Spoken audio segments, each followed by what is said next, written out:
Hello guys, it's January 15th, 2020. We have a Wednesday 10-game NBA slate for today. Starting off like usual, point guard. It's not really going to be a position that I pay up for. Obviously, I can do that with like LeBron, who I'll get to when I talk at small forward. But for Harden, Luka, Westbrook's back for Harden. Porzingis is going to play with Luka now. So I just feel like at these price points, you're not getting discounts or like value-wise because of those guys being out. Their usages aren't just going to be as high, so I'm not going to be looking towards there. Obviously, you can go there if there's value that opens up, good value, as the day goes on. But as of now, not going to be priorities for me. I think Damian Lillard is going to be one of the tournament plays that I will have some interest in. 9K, he's always showed up against Westbrook, and Westbrook, I'm sure that he's probably wanting to get some revenge in this game against Lillard after being eliminated by his crazy shot last year in the playoffs. But the Rockets are on a back-to-back. However, Westbrook rested, so he's going to be good to go here. Damian Lillard, 9K against Westbrook. Houston's just not a good defensive team. Portland's got a lot of scoring on them, and with Melo now being on the team, obviously it's he's taking away some usage, but Lillard's still going to be the top dog for these Blazers, so 9K, the price is fair. You're not getting a real discount here, but it is one of the fastest paced games, highest scoring games on the slate, so that's going to be what makes me interested in Lillard. Ben Simmons I like a lot as well, 8,700. You can play him at multiple positions, and Brooklyn's just a team that they have bigs like Jared Allen, DeAndre Jordan, who can sometimes block shots, but just defending against bigs, and I know Ben Simmons is a point guard, but he is 6'10", and his game revolves around just doing a little bit of everything. So this is a spot where I think that Simmons can get a triple-double. You still have Joel Embiid out. There's you know where the production is going to be coming from. Ben Simmons, Al Horford, Tobias Harris, and Josh Richardson as well. And that's pretty much it. They're going to play heavy minutes into the high 30s, low 40s possibly, and this is just a good spot. They're going to get paced up. Brooklyn's defense is not that great. So everything's definitely in working for the Sixers' favor. And also on top of that, Philly's playing at home. Brooklyn's traveling. They were also they're at home playing against the Jazz for Tuesday. So they're going to have to fly on a back-to-back now. So Sixers definitely have an advantage here. I really like Ben Simmons. I'll get to the other Sixers later. Other point guards, Kyrie Irving, 7,900 on the other side. I think this is going to be an interesting play because he has said that he will play on a back-to-back. And again, it's a back-to-back though, so it's going to be tough for these Nets.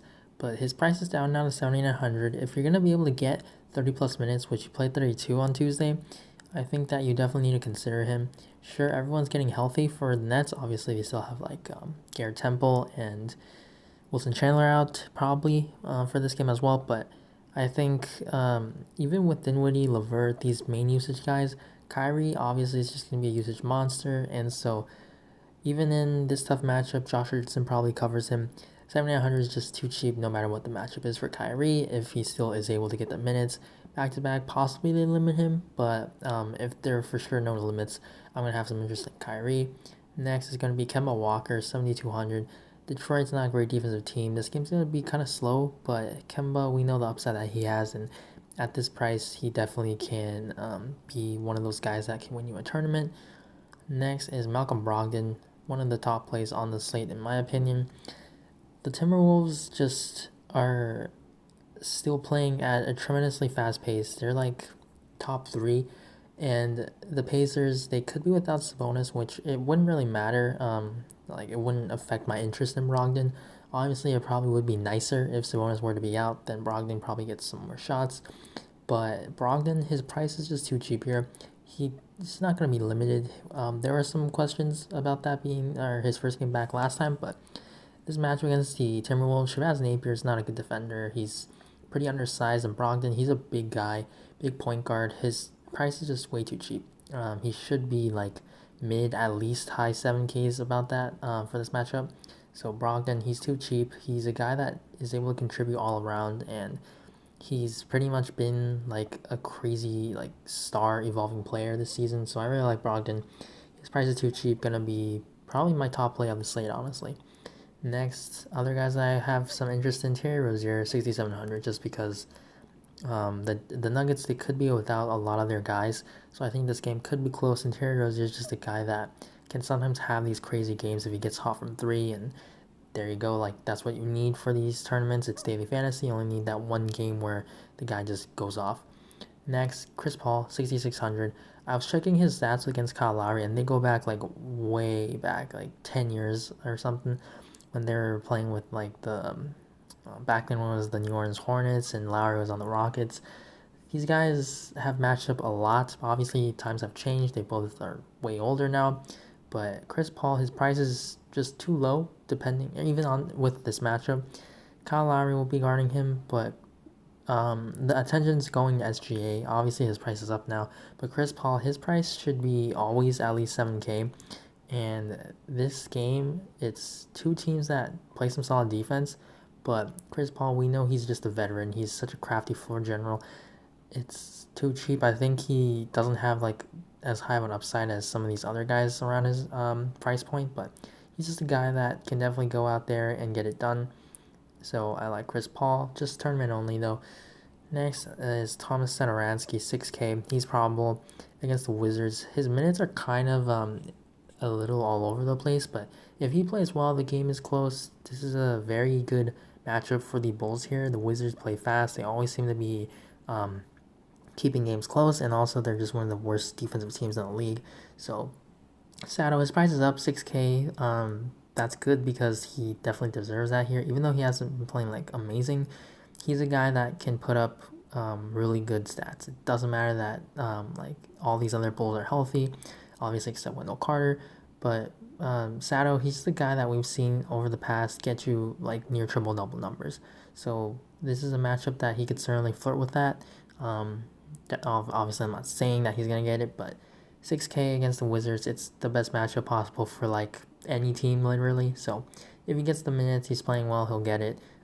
There's definitely a good upside here, but he is going to be very low owned, and so for tournaments, I maybe take like a shot or two depending on how many lineups you're playing.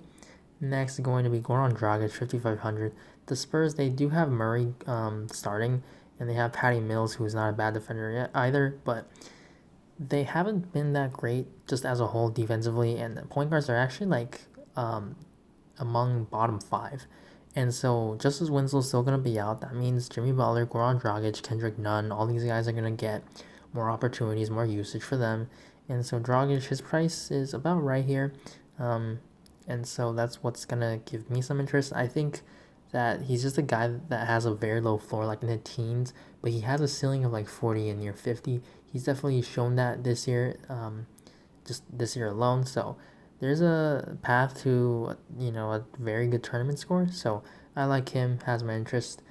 Next is gonna be the value play, possibly of the slate. Monte Morris, 3,600. Jamal Murray is questionable. Same with Gary Harris, but Mike Malone, according to like the Yahoo article, or just if you click on their player on Yahoo, it does say that it's probably the coaches, he does not expect them to play.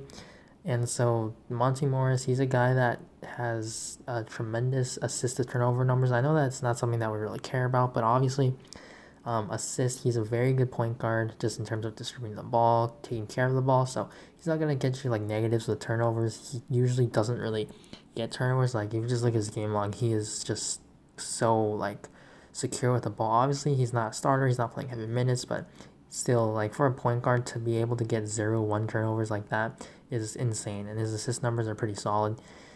And without all those guys, definitely there's a path to Monte Morris playing close to over 30 minutes for sure. So I like him as a value play. He's only 3,600. He's been hitting value even with Jamal Murray playing and Gary Harris. So I think this is going to be very chalky if there's no other good value plays. But I think for this one, this is very good. He has a pretty solid floor just because of point guard, and he does handle the ball a lot. And then on to shooting guard now is going to be Bradley Beal, 8,400. I want to pick Zach LaVine, but I just think that you're picking for him for a ceiling game. And sure, that can happen. All the like ingredients are right for it. It is the Wizards, but he's 9,300. If he doesn't get you a ceiling game, if he just gets like, he plays a typical Zach LaVine game, maybe like 28 points, 4 assists, 4 rebounds. That's not enough. That's a good game, but for this price tag, you need him to go for like 35, um, or possibly even more, just like strictly real points, because he's not a huge rebound assist guy. He does average like 4 of each, I believe. Yeah, so he shoots a lot of threes. You're gonna need that, and all of these things can happen because it is the Wizards. But you look at his game log, he needs to score 30 plus for sure. Like he scored 33, he's got 48.8 back there on the 21st of December. But that's not enough. 9,300 for tournament winning lineups. You need him to get like 50 DraftKings points, which can certainly happen. I think he's hit like 70 that one time against the Hornets, I believe.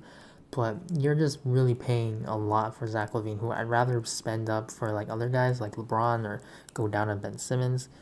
But Bradley Beal, 8,400. It is a tough matchup. The Bulls are currently 9th in defensive rating, 9th best. So, tough spot for them. Bulls play at an okay pace, but Beal, it's his second game back. His minutes limit probably will increase if he is on one, but his price is low, 8,400. If he's not limited, I'm gonna definitely have some. It depends what his limit is. If he is, maybe I'm just gonna exclude him then at that point. But he's cheap, and we know the Wizards, they're getting healthier now, but he's still the main guy here without John Wall. So 8,400. He has small forward eligibility now, so there's just another way that you can play him into your lineups. And we know the upside that he has. He's definitely been able to have some really solid games even against tough matchups like you see against the Sixers, the Raptors, just Magic even. All these spots where we feel like, oh, it's not a good spot. But Bradley Beal, his usage is insane. We know that. And if he's not on limit, I'm going to really like him at this price tag. Next is CJ McCollum, 6,800. I feel like if you can't get up the Lillard, you can get a piece of this high-scoring game with CJ McCollum. But I feel like Hassan Whiteside is probably my favorite Blazer as of now. McCollum, just, again, Houston, they're not a good defensive team. They're on a back-to-back. They're probably tired. CJ McCollum, he's a little bit scoring dependent, but he's been getting his minutes staggered without Lillard on the court. So it's definitely helping him in terms of just being able to have the ball in his hands and being more productive when he's on the court. Next, Buddy Hield is 6,500 against the Mavericks here. The Kings are still going to be pretty hurt out there without Brogdon. They're getting a little bit healthier with Bagley back, but on like the shooting end, there's no Brogdon. Buddy Hield's just a tremendous three-point shooter. We know that. Fox is going to be running this show, but he is priced up and the matchup isn't that great. It is a back-to-back for the Mavs though, and Buddy Hield, he's a guy that usually is like 7K. So because he hasn't been playing like that well, he hasn't been making like a lot of threes recently. He's a guy that gets you rebounds and assists. Like he's not actually a pure shooter. I've said it before. He's actually a guy that can get you some peripherals. So if he were to shoot like a little bit better, he scores like 20 real points. He's probably going to be able to get you like near 6x or more. So I like Buddy Hield. There's definitely some upside with him. The Kings are playing faster now. And then Jeremy Lamb, very risky, but it's a very nice matchup. Very good pace-up spot, especially if Sabonis is out. There's going to be more shots to go around, but he's lost minutes recently because of Justin Holiday closing the game ahead of Lamb. But Lamb himself, he hasn't been playing that well. But definitely, if he's playing somewhat well, like not being as bad as these recent games, I can definitely see him closing over Justin Holiday. And if he's having a good game, 4,600, he really doesn't need to do a whole lot. He's a guy that rebounds pretty well for his position, so it's going to be probably a very low-owned play because he's just kind of caught in the middle. He's not like a very good value play because he's not cheap enough, but this is a very good matchup for all these Pacers. Now on to small forward, LeBron James, 10.4K.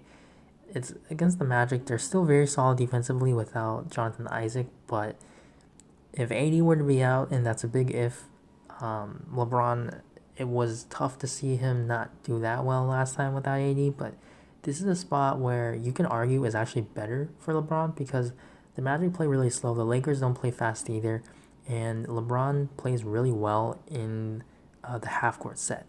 In half-court offense, they're going to rely on LeBron to create more for this entire team. So 10.4K without AD, if that does indeed happen, it's going to be one of my favorite plays, one of my top plays. It's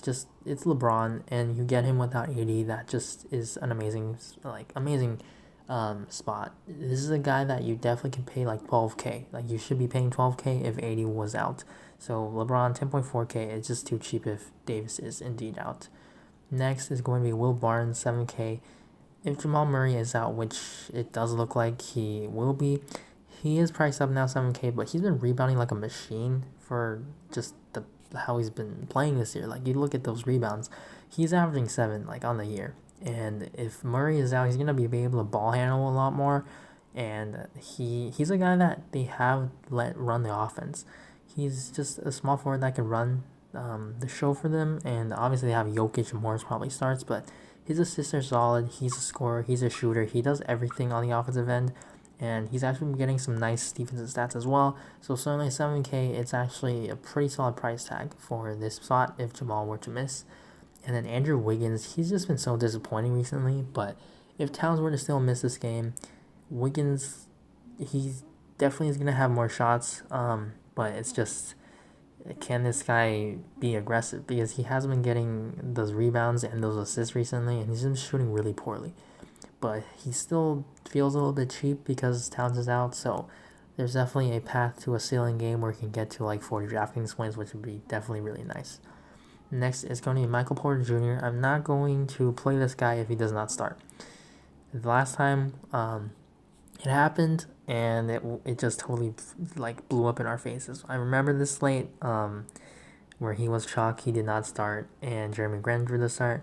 This time Millsap's out, so Grant's going to be starting power forward. There's a chance that maybe Barnes goes to shooting guard and Porter starts at small forward, but we're going to have to wait and see on that. Hopefully we get the news, but I don't want him if he's not starting. Yeah, this is a good matchup, but the Nuggets, they're a very deep team. They can definitely start Torrey Craig at shooting guard. So, we just don't really know what they're going to do. But we know Porter, just in his short career, he's a guy that definitely is very talented offensively, and that's definitely what we look for in fantasy. So if he starts, he's a good value player. Now, power forward, Sabonis, he is questionable with a knee injury, but he did play last game, so I would expect him to play. Possibly he misses because it is against the Wolves. If they're without Towns, this probably should be a pretty easy game for the Pacers to win. But his price is down, 8,300 is too cheap. He's a guy that just is a double-double machine. He's a very good passer for a big man, and his defense isn't that great, but he's been getting a little bit of those categories, and he's just a guy that is so consistent usually. So without Towns, I expect Sabonis to be able to eat inside. Sure, the Wolves are actually better defensively without Towns, but Sabonis, just you look at his game log, and this really isn't game log watching. You look at all these matchups, like tough matchups that we think are actually tough. He's putting up 40 like every game, and he's just so consistent. He plays heavy minutes, and I think if he's not limited in any way, he does play this game, which Pacers are usually, not too bad with the injury reports. I'm going to definitely like Sabonis here, but Brogdon again is my favorite play. And then Pascal Siakam, 7,800. This is an interesting play because I think he could be a little bit low owned, but he played 30 minutes last game, and the Raptors, they are not afraid to play their starters into the ground. Even though Siakam, it is his second game back, he's a guy that has 60, 70 point upside, really. And he is going to be back along with Marcus Gasol, Norman Powell as well. So the Raptors are getting healthier, but Siakam, we still know that him and Lowry are running the show right now without Fred VanVleet.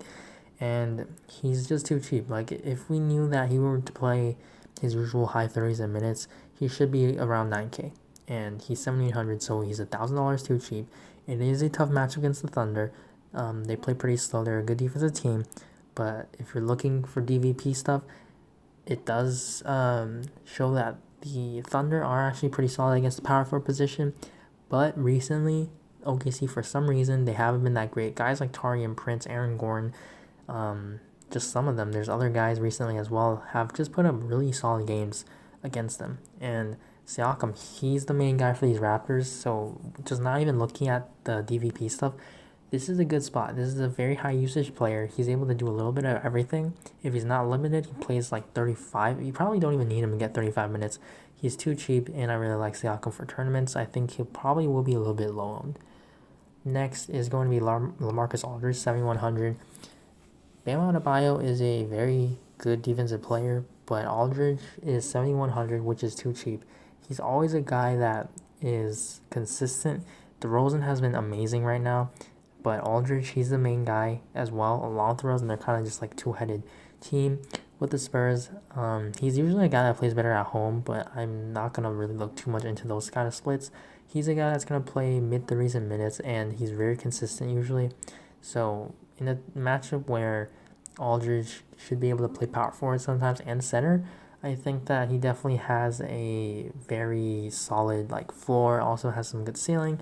The matchup isn't the best once again, but you look at LaMarcus Aldridge, just his overall game, like in the past, his post game is just literally unguardable. It doesn't matter who's guarding him, like a post fade, all that stuff, he's unguardable. And if he just comes out like being aggressive, taking shots, he, as I said, unguardable. So he's definitely has a path to like 50 DraftKings points. Next is Tobias Harris, 6,900 against the Nets. Same thing, like to Aldridge or to Siakam actually, like DVP.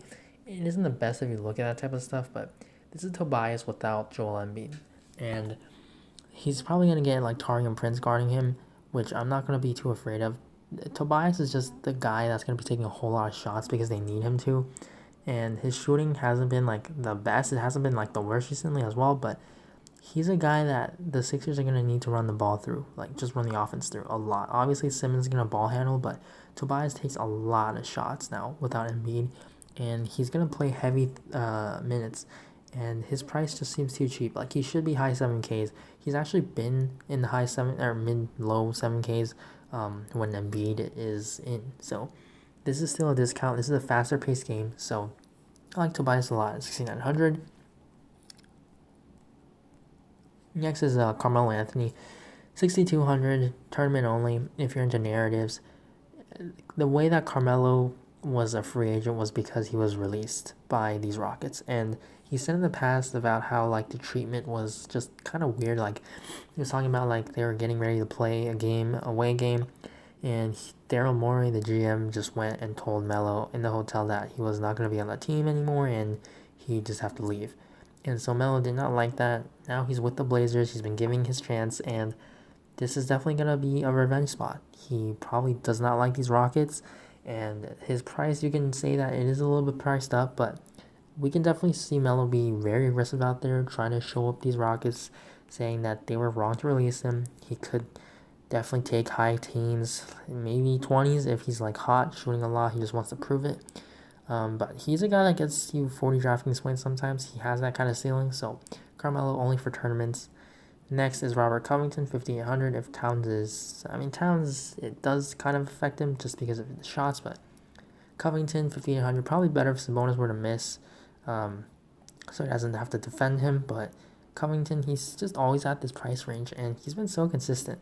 They've been getting blown out, but he still gets there just somehow, and if the game just stays close somehow, he rebounds really well for the position this year so far, and he's a tremendous defender. He's been getting on tons of steals, and he's getting blocks as well, and we know him as a 3-and-D guy, so he's going to be hitting those threes as well. So Covington, he just seems cheap. He's a very solid cash game play. He definitely has tournament upside as well.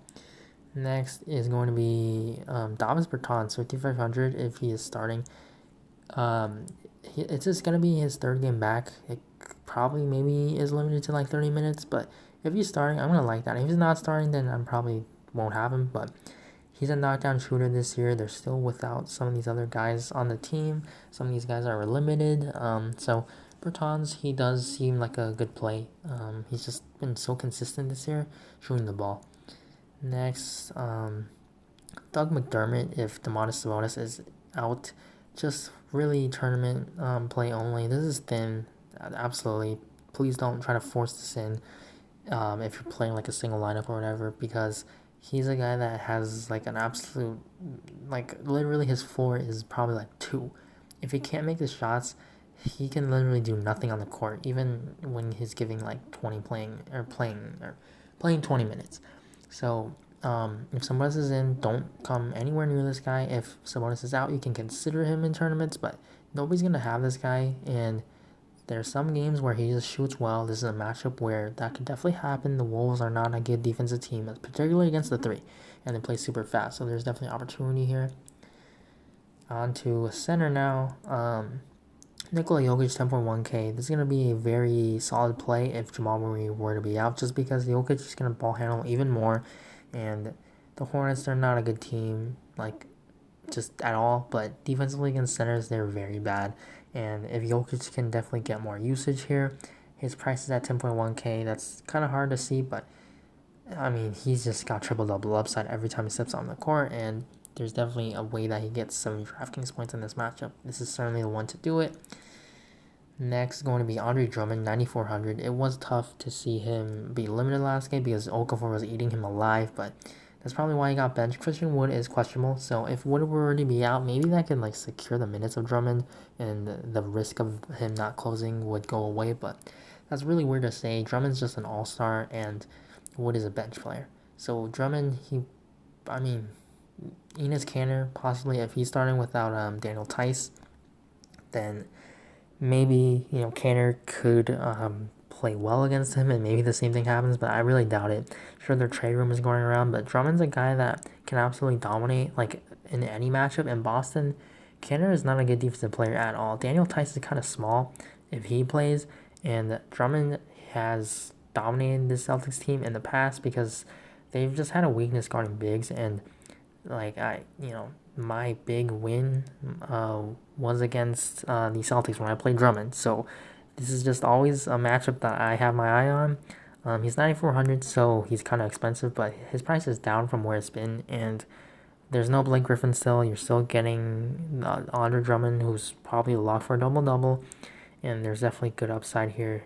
Because he was benched, he probably wants to kind of show up this game and make a point that last game is just a fluke, and Okafor is not going to be able to do that. There's no other center that can do that against him. So I can definitely see this game kind of shut up everyone, shut up all the critics. He's not bad at all, and Drummond just goes out there and puts up a 20-20 game. So definitely tournament only, though.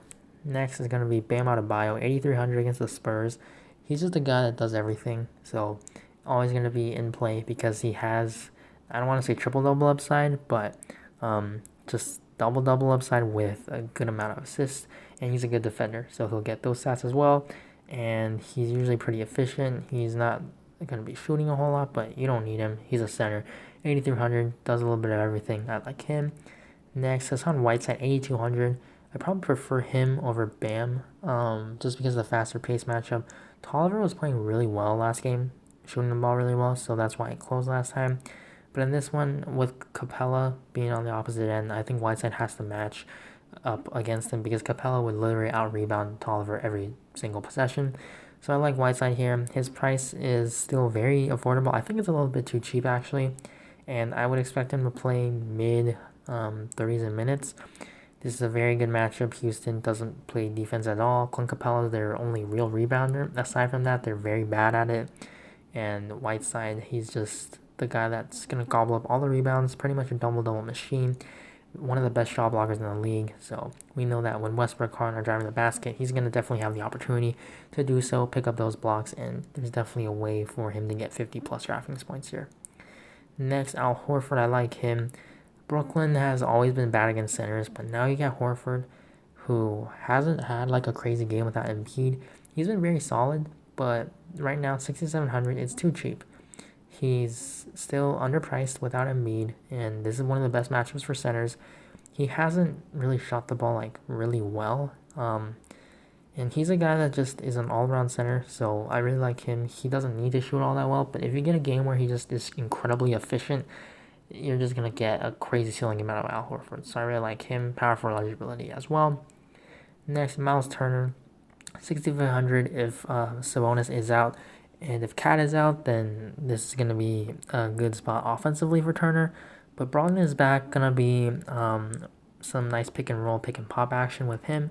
Gorgeous Zhang is actually a way better defender than Myles Turner. So you can argue that maybe you hope Towns actually plays this game for the sake offensively.